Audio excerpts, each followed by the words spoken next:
Bienvenidos a la revisión de la agenda económica PM de este jueves en CNN Chile.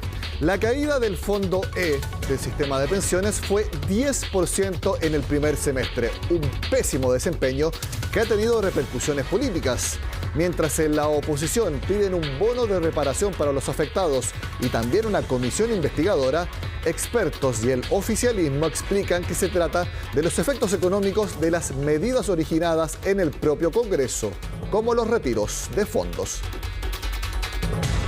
Por estos días son varios los parlamentarios preocupados por el Fondo E. Solo en lo que va de 2021, el multifondo conocido como menos riesgoso ha acumulado una caída de 10,4%. Teniendo ese dato en cuenta, el diputado DC Gabriel Silver presentó un proyecto que compensa con 500 UF a quienes tengan su dinero en ese fondo y además se hayan jubilado a la edad correspondiente. En paralelo, la senadora Jimena Rincón pidió una audiencia al presidente Piñera para abordar esta problemática y el diputado Marcos Silavaca solicitó a la Superintendencia de Pensiones fiscalizar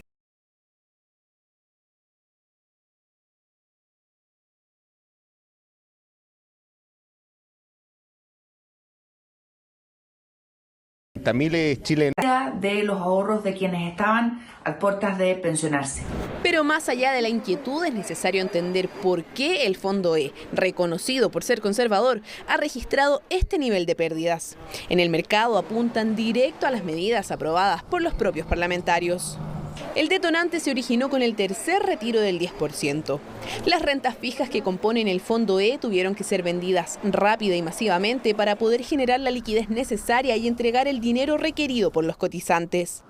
En simple, estos activos fueron vendidos a precios muy baratos, había mucha oferta y poca demanda. No planificaron las ventas de instrumentos en un mayor plazo y eso hizo que hubo una gran oferta y es lo que pasa cuando uno necesita plata y está dispuesto a vender algo. Uno está dispuesto a que le paguen, lo que le pagan lo va a aceptar. A eso hay que sumar que los bonos, que representan lejos la mayor inversión del Fondo E, valen menos si sube la tasa de interés. Precisamente lo que ha ocurrido luego de que el Banco Central lo concretara la semana pasada. Pero hay un riesgo que no nos podemos proteger, que es que cambien de precio los activos. Y esos activos cambian de precio porque cambian las tasas de interés. Y lo que estamos observando hoy día es que las tasas de interés en el mundo y en Chile están empezando a subir. Y esas tasas también suben porque Hacienda ha debido emitir muchos bonos propios, es decir, pedir dinero prestado al mundo para financiar gran parte de las ayudas sociales como el IFE, algo que también se produjo con la aprobación del Congreso. Y ahora que se vuelve a hablar de un nuevo retiro de fondos, veremos si se toma en cuenta lo que ha pasado con este Fondo E. Queremos seguir analizando este tema junto a la senadora de la Democracia Cristiana y presidenta de la Comisión de Hacienda, Jimena Rincón, a quien ya vemos en pantalla. Senadora, gracias por estar en Agenda Económica. A ustedes, muchas gracias, Nicolás. Senadora, se ha puesto que usted está pidiendo una comisión investigadora por la caída en el Fondo E. ¿Usted ha visto algo regular o es por otro tema que usted está pidiendo esta comisión? Ayer hablamos de dos temas en un punto de prensa que no era para ese efecto. El punto era por la aprobación, por el matrimonio igualitario. Ayer, bien digo. Y me preguntaron los periodistas por el tema de la caída de los fondos y las pérdidas en el Fondo E. Yo respondí que ese era un tema muy preocupante porque decía relación con algo que no debía ocurrir cuando el Fondo E siempre se pensó como un fondo prácticamente sin riesgos y que no se explicaba que tuviéramos una pérdida del 10% de los ahorros de aquellas personas que además están prontas a pensionarse, que están en ese fondo. Y a partir de aquello dije que yo había pedido una reunión al presidente de la República para plantearle este tema y además una situación que me parecía gravísima y por la que sí creía que los diputados tenían que hacer una comisión investigadora, y es lo que dice relación con esta doble tasa de interés técnico del retiro programado que ha fijado la autoridad en el mes de julio, fijando una tasa más alta o manteniendo la tasa alta para los ya pensionados y fijando una más baja para los nuevos pensionados, lo que me parece no solo arbitrario, sino que absolutamente ilegal. No hay ninguna norma que autorice al superintendente para hacer aquello y se lo ha oficiado al presidente de la República reiterándole la solicitud de audiencia para ver este y otros temas de materia de pensiones. Entonces, ¿es por esto que usted solicitó que los diputados hicieran una comisión investigadora por la doble tasa de retiro programado? Así es, lo que escapa absolutamente a las facultades legales del superintendente y no existe ninguna razón que lo justifique. Y además, obviamente, hablamos sobre el tema de la pérdida de 10% de los fondos que estaban en el Fondo E, pero no era sobre eso la comisión investigadora, sin perjuicio de que obviamente la autoridad tiene que explicar qué es lo que ha hecho respecto de las regulaciones, la fiscalización a las AFP en materia de inversión, de los dineros que están en ese fondo para las y los trabajadores que están cotizando y que además muchos de ellos están a puertas de pensionarse. Ahora, senadora, ¿usted entiende los efectos económicos que provocaron la caída del Fondo E? ¿Por qué se produjo esa baja de 10% en el primer semestre? No, yo creo que nos tienen que explicar, más que de que yo entienda o no entienda, porque quizá ha sostenido, ¿no es cierto?, que es producto de los retiros. Si fuera producto de los retiros, uno tendría que preguntarse, bueno, ¿qué pasa con los otros fondos? Yo creo que aquí la autoridad es la que tiene que informar cuáles son las razones de esta baja, que en el caso de aquellos dineros, que están en el Fondo E, son los que mayor pérdida han experimentado. Y por lo tanto, insisto, más que yo entienda, aquí el que tiene que explicar y dar los antecedentes a no solo los parlamentarios, sino que más bien a la ciudadanía y a los ahorrantes, quien regula, que es el superintendente de pensión. Sí, lo que pasa, senadora, es que economistas de todos los sectores políticos y en el mercado señalan que esto es derivado de efectos precisamente de leyes aprobadas en el Congreso, retiros de fondos que hicieron vender los activos invertidos en el Fondo E rápidamente, y como se vendieron rápido, se vendieron a un precio más barato, y también por alza en las tasas de interés, tanto por parte del Banco Central y del mercado, y eso tiene que ver en gran medida porque los retiros de fondos y también las grandes transferencias fiscales que ha habido, también aprobadas en el Congreso, han generado una gran liquidez, gran consumo, potencial inflación, y eso hace también que suban las tasas de interés. Entonces, quiero preguntarle porque precisamente medidas aprobadas en el Congreso están teniendo estos efectos económicos.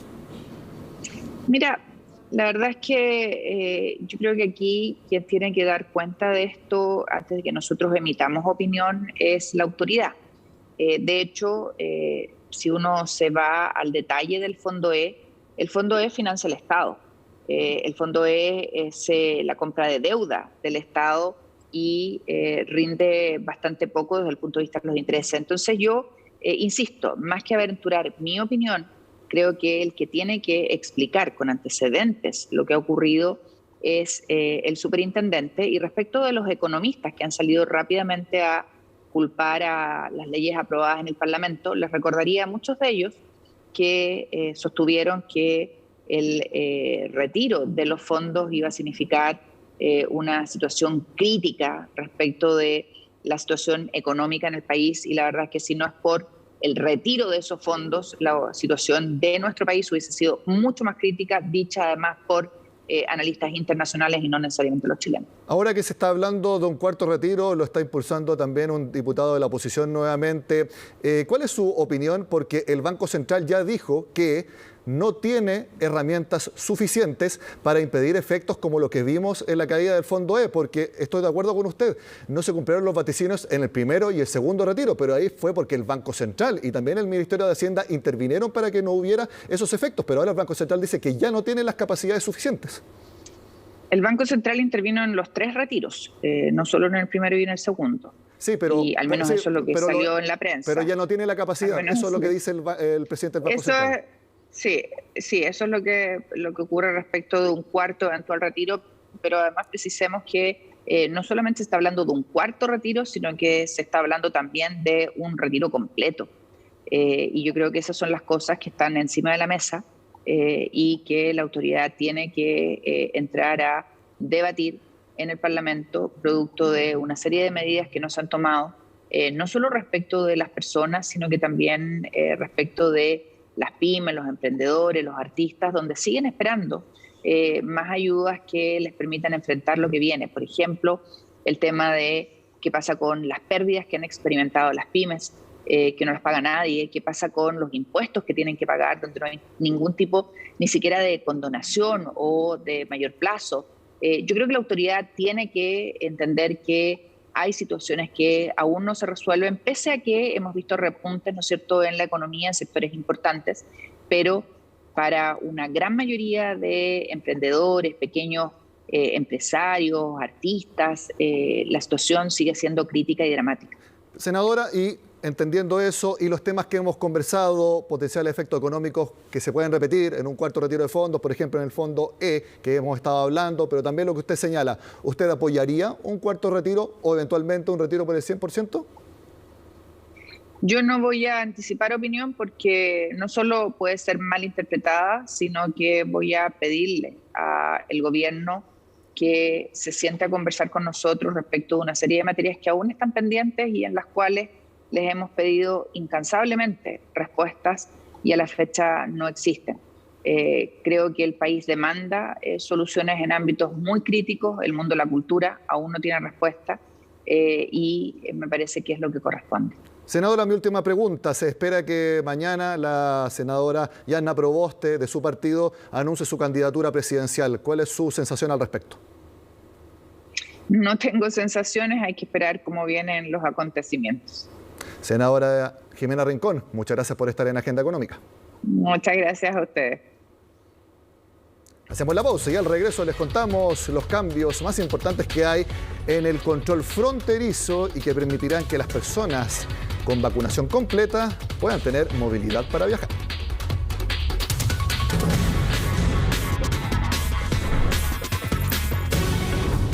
Todas las personas con pase de movilidad, es decir, con esquema de vacunación completo, podrá viajar fuera del país sin un permiso especial. Esa es la medida más relevante dentro de los cambios en los controles fronterizos que anunció el gobierno y es el primer tema que vemos en el siguiente resumen económico que preparó Nicole Werner. Tras casi 3 meses con las fronteras cerradas y 11,9 millones de personas que han completado su proceso de vacunación en el país, el gobierno busca dar más libertades. Ahora los chilenos y extranjeros residentes podrán viajar sin permisos, pero sí con pase de movilidad y cumpliendo una serie de medidas al regreso. Para aquellas personas con pase de movilidad habilitado al momento del ingreso al país, el aislamiento por 10 días será en el domicilio declarado en el C-19 y será con todos los cohabitantes de esta vivienda.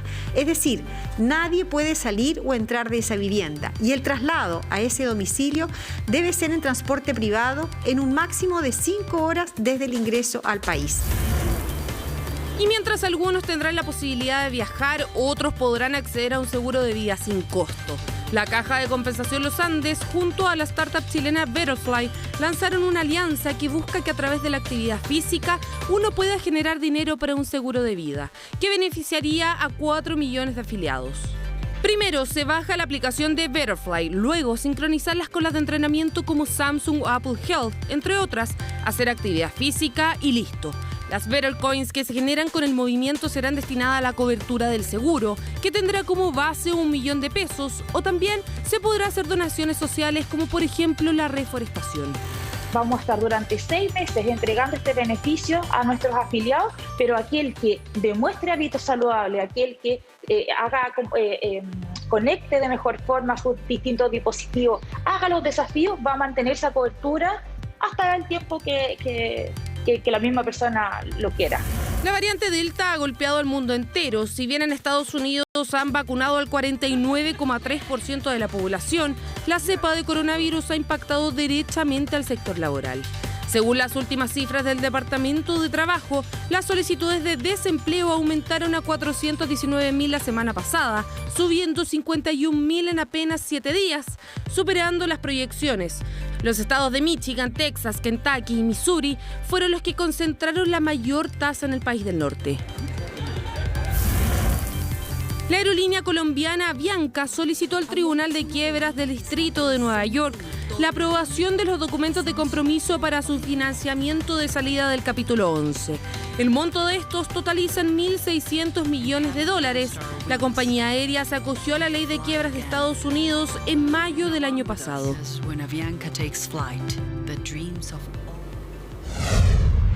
Vender los 144 departamentos de un edificio en apenas 2 días. Eso logró una startup que muestra un fenómeno creciente de velocidad en la comercialización de los inmuebles.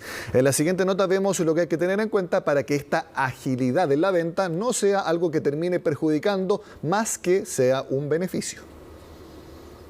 Con muchas ciudades en fases avanzadas de desconfinamiento, vuelven hábitos que por un tiempo habían sido olvidados. Visitar posibles viviendas es uno de ellos. Si bien durante las cuarentenas las inmobiliarias trabajaron de forma digital, ahora volverán a abrir sus puertas. Reabrimos nuestras salas de venta, contando con todos los protocolos COVID, considerando desde el agendamiento de clientes, faltar al piloto, conocer las terminaciones y detalles. Y como no, los mismos usuarios aseguran que es necesario por lo menos ver un piloto. Estaba revisando en la página los distintos departamentos que ofrecen, pero es muy diferente estar aquí, poder ver un poco cómo va a ser el departamento, uno se hace la idea de los espacios. Sin embargo, también están los que prefieren la versión online e incluso más allá, los que compran viviendas cuando el proyecto recién se está gestando, las denominadas ventas en blanco. Y muy bien lo saben los miembros de Brokers Digitales, quienes gracias a una comunidad de inversionistas vendieron 144 departamentos de un edificio en solo horas. La comunidad tiene el poder de negociación, igual que un gran fondo de inversiones que es capaz de comprar y negociar consecuentemente un edificio completo. Cuando se abre la opción de reservar, en cuestión de 48 horas, 24 horas, todos los departamentos del edificio son reservados. Un paso arriesgado para algunos, pero que Brokers Digitales, a través de su línea de enseñanza financiera, lograron convencer a Josefa. Puede pasar que uno con los miedos que tiene, bueno, y si esto no se hace, que pierdo la plata o pierdo la inversión, y realmente ellos igual te van como orientando en ese sentido. Todo es legal, todo es ante notario, todo es con contrato de por medio. Un fenómeno que dependerá siempre de la oferta y la demanda, según expertos. El tiempo que demora en venderse una propiedad está fuertemente relacionada a su precio. Evidentemente, si nos encontramos ante una muy buena oferta, lo más probable es que rápidamente surjan interesados. En el caso particular de la Comuna de Santiago, efectivamente vemos una mejora del 10% en los tiempos de permanencia de un aviso. De todas formas, el comprar una vivienda es una tarea difícil para muchos, por lo que es primordial la planificación. Yo debo planificar mi presupuesto.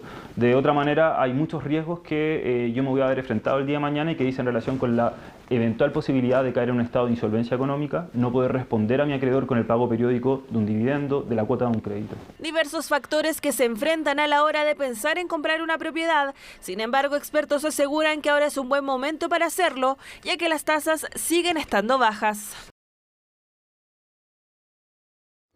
De esta forma terminamos la agenda económica de este jueves. Sigan con nosotros acá en CNN Chile.